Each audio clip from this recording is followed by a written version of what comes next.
Dear friends, today is Friday, Erev Parashat Korach.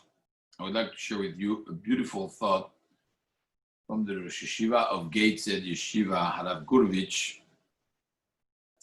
In the Parashat, the last thing that happens in the rebellion between Korach and Aharon and Moshe is that each head of tribe brings a staff, including Aharon himself. They put it inside the Ohel Moed, inside the Mishkan, and they wait, and they see which lifeless piece of wood will give life. It says in the Pasuk that in the next day, the morning, Moshe came to the Ohel Moed, and Aharon's staff from the house of Levi gave forth a flower, sprouted the bud, and almonds ripened. The question that Rishonim deal with is, did the three things happen inside the Beit HaMikdash, so the blossom, the bud, and the almond, or only the first one happened inside the Mishkan? So the Rashbam says it must be, if you have a description of the three things, that the first step, so the bringing forth a blossom, happened inside the Mishkan. Then Moshe takes it outside, and in front of everyone, from the flower came a bud, and from the bud came the almond. Because if the three things happened inside, then it would have skipped the first two steps. Just said, when Moshe takes it out, there was an almond. This is what the Rashbam says. Makes sense. He wanted the Bnei Israel to see the miracle. So the Rosh Yeshiva of Gateshead Yeshiva asks the question. He says, I don't understand. If you wanted to do this so that people get inspired, so that people could see the results, why didn't he do everything outside? Why didn't the blossoming and everything happen outside? He would have put the 12 sticks plus the stick of Aaron, 13 sticks, outside, and everything would have happened there. He says a very interesting thing because he says two words in the Pasuk. It says in the Pasuk that Moshe Rabbeinu put the mateh, he put the staff, lifnei Hashem, in front of Hashem. Why? Why is it so important that when it starts blossoming, it should be lifnei Hashem, in front of Hashem? He says like this. If it started growing from lifnei Hashem, in front of God, which means the makom kedusha, then even if you grow it outside, the kedusha is there. And this is to teach us a great lesson about education of our children. When you put them in the right environment from very young, they have the tools, they have the kelim to succeed, although they are not lifnei Hashem, they're not in front of God, in a secular environment, etc., but they have the tools to be true to their tradition. Why? Because if they started growing lifnei Hashem, then even if they continue growing not lifnei Hashem, they're still starting from lifnei Hashem, from in front of Hashem.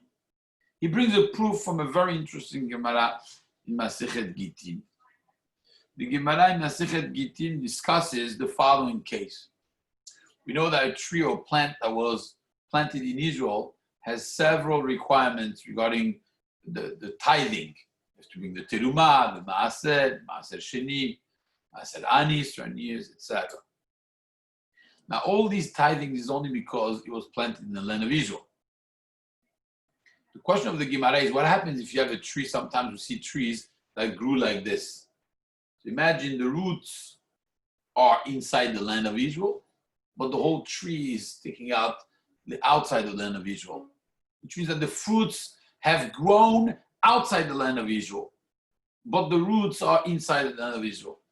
The Gemara says in a case like this, those fruits are considered fruits that grew inside of Israel. Because since the roots are the source of life, therefore if the roots are in Israel, the fruits go outside of Israel, you still have to bring terumot and maaserot, you have to tithe this food as if it would be grown inside Israel, because that's what we consider grown inside Israel. He says, you see, when the roots, when the beginning, when the foundation is in Israel, even if you go outside, it's considered that you're growing inside. When the foundation is Lifnei Hashem, is in front of God, so that even afterwards in life, you have the right foundation for everything. Such a tremendous, important yesod when it comes to education of the kids. And especially now, I'd like to take a minute on the following. A lot of people don't know what school is going to look like next year. And I heard of many who are considering sending to public school. Why? Because they're saying if anyways we may be doing school on Zoom, etc. So then that's it. What's the necessity of paying tuition, of doing this thing? Anyways, they're doing everything on Zoom. I personally think that if people could afford it, it's a mistake. Where is the spirituality going to come for our kids? This is when we are Lifnei Hashem. When our kids are growing, they're Lifnei Hashem. It's just the beginning. It's blossoming of a little flower. Even if afterwards, when they become adults, they have to face the world and have to be exposed to everything, they'll succeed. Because when you start growing Lifnei Hashem in front of God, then the Hatzlachah, you put it outside, and that's why the Rashbam says that the rest could be done outside. But as soon as the beginning, as long as the beginning was done inside the Beit HaMikdash, inside the Mishkan, in front of Hashem, so then it could grow outside, but that was necessary to be starting from inside to have proper Kedusha. It was a mashal, it was a great lesson for the whole Klal Yisrael. When you start growing is the most important. Our kids need the infusion of Kedusha, of spirituality, of learning of Torah.